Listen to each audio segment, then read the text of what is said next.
नमस्कार मित्रांनो, मी शंतनु शंकर पवार पुन्हा एकदा आपल्या भेटीला एक छोटासा video the sixth ocean marketing club निमित्त. आणि आजचा विषय आहे की बऱ्याचदा फिनान्स रिटचा अभ्यास करणारे व्यक्तिमत्व, विद्यार्थी, अभ्यासक हे फायनान्शियल प्रोडक्ट्सच्या मार्केटिंग डिपार्टमेंटमध्ये त्यांची ओढ का आहे, ते फायनान्शियल प्रोडक्ट्सचं मार्केटिंग का करतात, काय त्याचं कारणं आहेत, तर त्याच्या संदर्भातच हा मी एक छोटासा व्हिडिओ बनवलेला आहे. मी स्वतः मार्केटिंग क्षेत्रातला असल्याने तुम्हाला अगोदरच कल्पना आहे. आणि अभ्यासक शिकवताना बरेचसे विषय असतात. बँकिंग अँड इन्शुरन्स आहे, फायनान्शियल अभ्यास वेगळा आहे, त्याचबरोबर HR एक स्ट्रीम आहे. तर या सगळ्या विविध स्ट्रीम असतानासुद्धा अपॉर्च्युनिटी, संधी, जॉब करण्याची संधी कुठे आहे, काय आहे, हे पण समजणं गरजेचं आहे.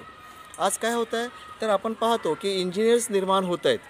आणि इंजिनियर्स निर्माण झाल्यानंतर बऱ्याच इंजिनियर्स हे इंजिनिअरिंग कंपनीच्या मार्केटिंग डिपार्टमेंटमध्ये नोकऱ्या करताना दिसत आहेत. आणि हायली पेड आहेत तेही. आणि अतिशय त्या मार्केटिंग क्षेत्रातल्या मार्केटिंग डिपार्टमेंटच्या विविध पोझिशन्स, हायर पोझिशन्स ते त्यांचा उपभोग घेत आहेत.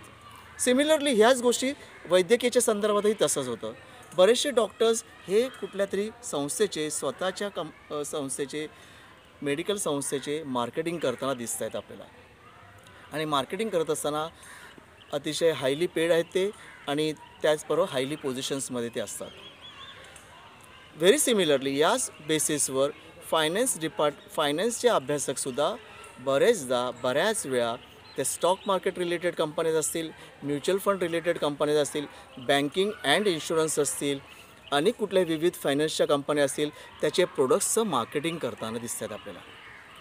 आणि प्रोडक्ट्सचं मार्केटिंग हे का करतात, मग असा प्रश्न असतो की अगोदरचं जे मी डॉक्टर्स आणि इंजिनियरचं जे मी उदाहरण दिलं त्याच्यातच हा सगळं उत्तरसुद्धा दडलेलं आहे.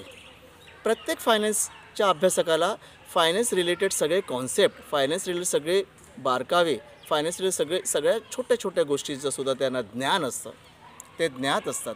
त्याच्यामुळे जेव्हा कुठले कस्टमर्स ते क्वेरीज विचारतात, त्यांचे क्वेरीज हँडल करणं गरजेचं असतं. कारण कस्टमरचं समाधान हे क्वेरीज पूर्ण करून होतं. आणि कस्टमरचं एकदा काय ते समाधान झालं तर त्याच्यानंतर क्लोजिंग ऑफ सेल्स हे सहज होत आहे.